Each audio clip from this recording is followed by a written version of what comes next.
नमस्कार जोहार, मैं आकाश कुमार। आप देख रहे हैं 24x7 झारखंड न्यूज। चलिए देखते हैं सुबह से लेकर शाम तक की तमाम बड़ी खबरों को। झारखंड के नगर निकायों में भवन का नक्शा पास कराने के लिए लगता है चढ़ावा। झारखंड के नगर निकायों में नक्शे का खेल चल रहा है। नक्शा स्वीकृति के लिए तय अधिकतम शुल्क 8 रुपये प्रति वर्ग फीट है, पर निकायों में तय शुल्क के अलावा 30 रुपये प्रति वर्ग फीट तक चढ़ावा देकर नक्शों की स्वीकृति प्राप्त की जा रही है। नगर निकायों में नक्शा स्वीकृति के हर चरण पर चढ़ावे की रकम फिक्स कर दी गई है। चढ़ावे की तय राशि 5,000 रुपये रेसिडेंशियल से शुरू होकर 30 रुपये प्रति वर्ग फीट कॉमर्शियल तक है। मुख्यमंत्री रोजगार सृजन योजना, लोन लेकर कर रहे कारोबार, बदल रही जिंदगी। गढ़वा से आए 3706 आवेदन। झारखंड के मुख्यमंत्री हेमंत सोरेन के निर्देश पर स्वरोजगार के लिए मुख्यमंत्री रोजगार सृजन योजना शुरू की गई है।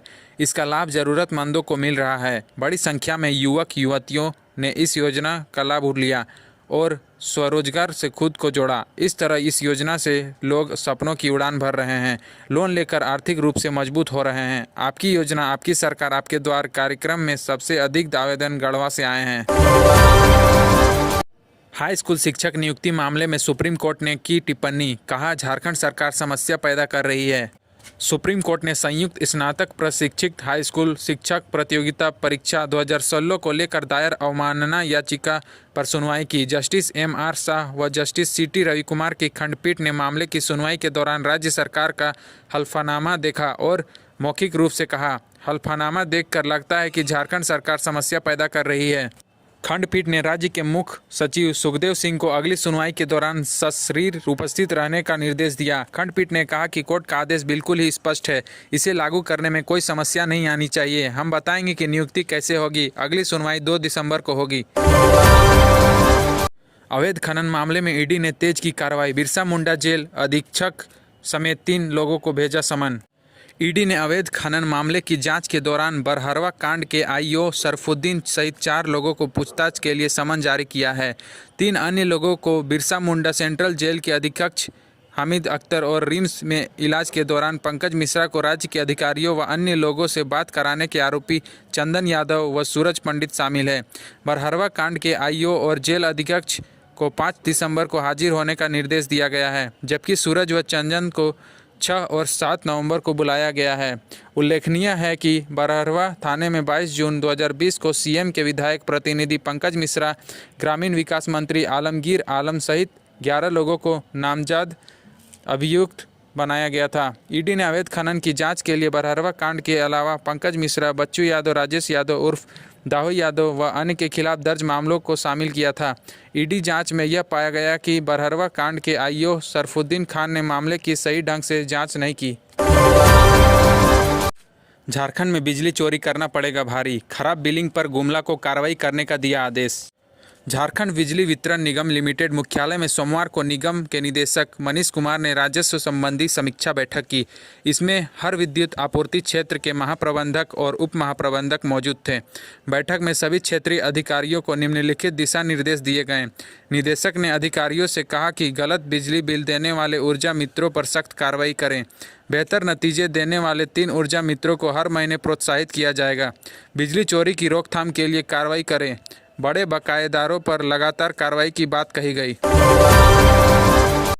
जमशेदपुर में बनेगा नया पावर प्लांट और ऑक्सीजन प्लांट, शिफ्ट होंगे कई भवन।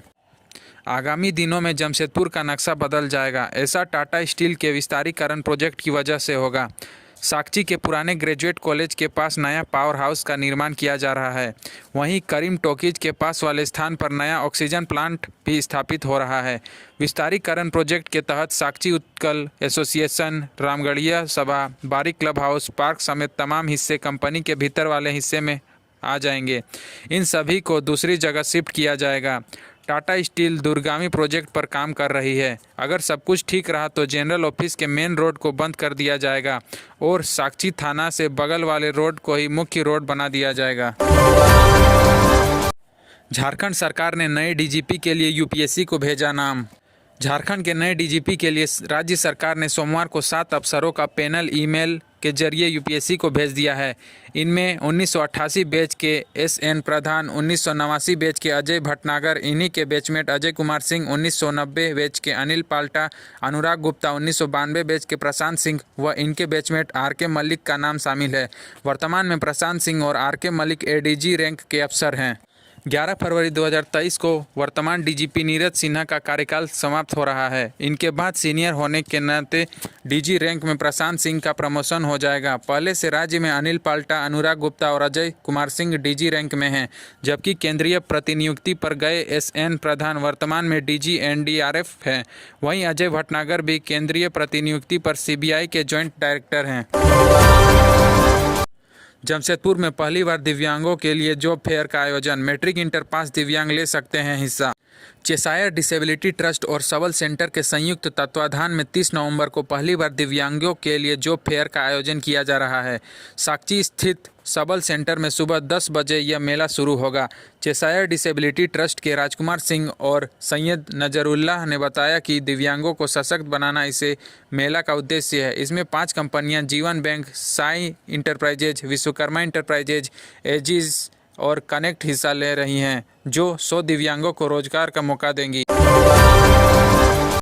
रांची के नामकुम ग्रिड से जुड़ेगा रिम्स सब स्टेशन, केबल बिछाने का काम हुआ शुरू। आरएमसीएच 33 केवी पावर सब स्टेशन अब सीधे नामकुम ग्रिड से जुड़ेगा। इस प्रोजेक्ट पर काम शुरू हो गया है। जगह जगह ड्रिल कर प्लास्टिक पाइप जमीन के अंदर डाला जा रहा है।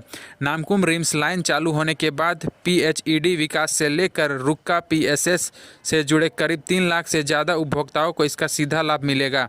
जानकारी के अनुसार कांटा टोली चौक से 440 एक्सकैवेटर क्षमता के 8 केबल बंच जमीन के नीचे से होकर गुजरेंगे।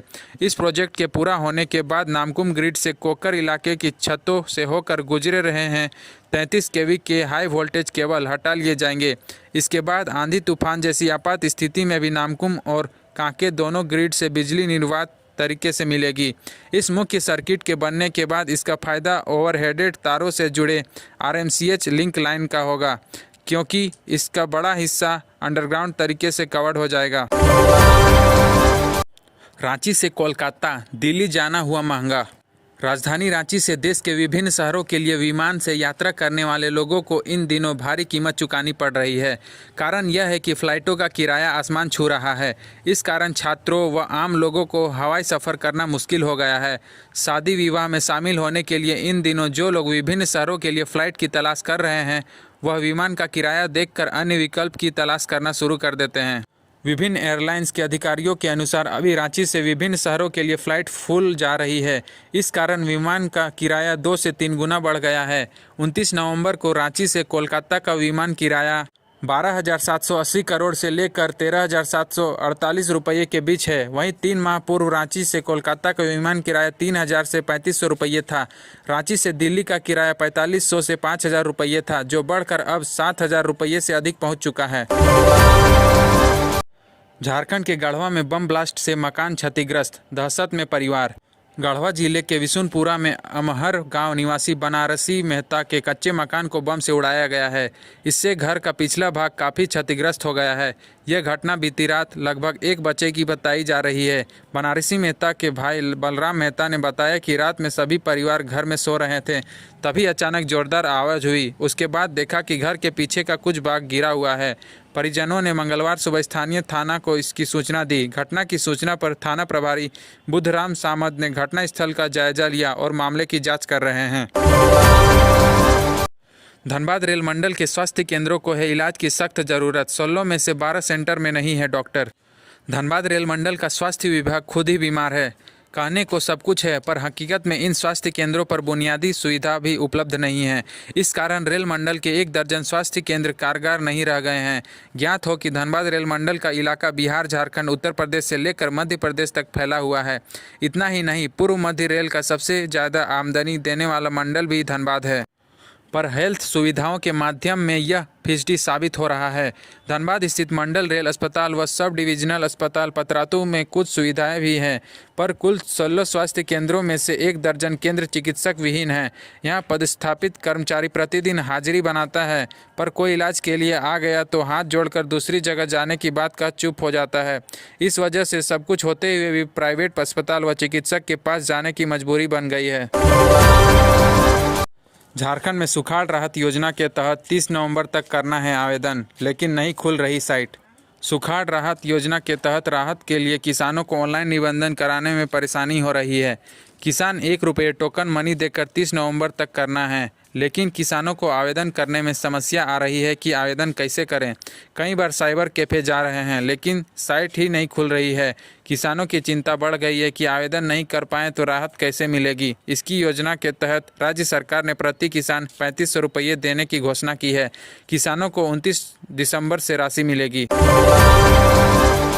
झारखंड के सरकारी स्कूल के शिक्षक बनेंगे स्मार्ट, एक बार फिर टेप देने की शुरू हुई तैयारी। राज्य सरकार अपने स्कूलों के शिक्षकों को स्मार्ट बनाने में जुट गई है। जल्द शिक्षकों के हाथ में लेटेस्ट तकनीक से युक्त टेब रहेंगे। शिक्षकों को टेब दिया जा सके, इसे लेकर कल एक अहम बैठक होने वाली है। प्राप्त जानकारी के मुताबिक यह बैठक प्री बिडिंग को लेकर की जाएगी। शिक्षा परियोजना की ओर से निर्णय लिए जाने के बाद खरीदारी की प्रक्रिया शुरू कर दी जाएगी। शिक्षकों को टेब मिलने के साथ ही उनके एकेडमिक और नॉन एकेडमिक कार्यों में गति मिलेगी। पूर्वी सिंहभूम की काजल यादव बनी झारखंड बाल संरक्षण आयोग की अध्यक्ष। झारखंड बाल संरक्षण आयोग को अरसे बाद अध्यक्ष मिल गया है। इसके साथ ही सदस्यों की नियुक्ति भी कर दी गई है। इस बार झारखंड सरकार की ओर से नोटिफिकेशन जारी कर दिया गया है। जारी नोटिफिकेशन के मुताबिक पूर्वी सिंहभूम की रहने वाली काजल यादव को अध्यक्ष बनाया गया है। ट्रेनों से करना चाहते हैं यात्रा तो जान ले स्टेटस। रेलवे ने कई गाड़ियों को किया रद्द, जो मेरे डिस्क्रिप्शन में दी गई हैं। रांची की तर्ज पर देश भर में विकसित हो वेंडर मार्केट। झारखंड फुटपाथ संघ अध्यक्ष। नेशनल फेडरेशन हॉकर की तरफ से रांची में 3 दिवसीय सम्मेलन का आयोजन किया गया। सम्मेलन के बाद मंगलवार सभी ने पद यात्रा की। इस दौरान झारखंड फुटपाथ संघ के अध्यक्ष दीपक कुमार ने कहा कि रांची शहर वेंडर्स के लिए बेहतर उदाहरण है। देश भर से आए फुटपाथ दुकानदार झारखंड जैसा ही वेंडर्स जोन की मांग करते हैं। आज पूरे देश भर से हॉकर्स एसोसिएशन के प्रतिनिधि रांची आए थे। उन्होंने कहा कि यह शहर की बेहतर पहल है कि वह फुटपाथी दुकानदारों के लिए इस तरह की व्यवस्था कर रही है।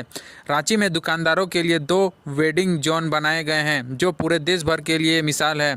इसी तरह राज्य में और वेडिंग जोन खोले जाने की ज़रूरत है, ताकि सभी दुकानदारों को सही स्थान मिल सके। रोड के किनारे बैठने वाले दुकानदारों के हक के लिए भी लगातार लड़ाई जारी है।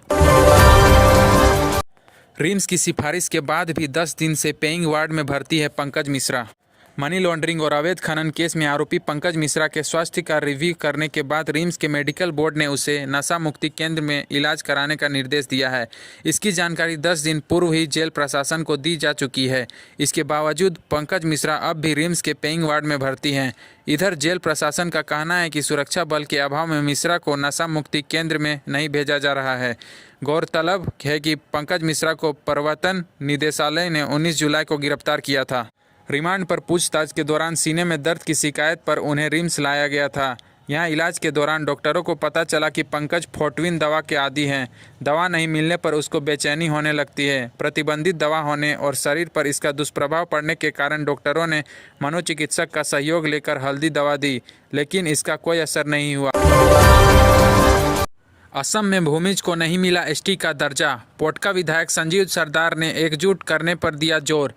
झारखंड विधानसभा प्राक्कलन समिति के साथ असम दौरे में गए पोटका के विधायक संजीव सरदार मंगलवार को असम में रहने वाले भूमिज समाज के लोगों से मिले। वह नौगांव जिला अंतर्गत सीमाना बस्ती गांव गए, जहां भूमिज समाज के लोगों ने पारंपरिक रूप से स्वागत किया।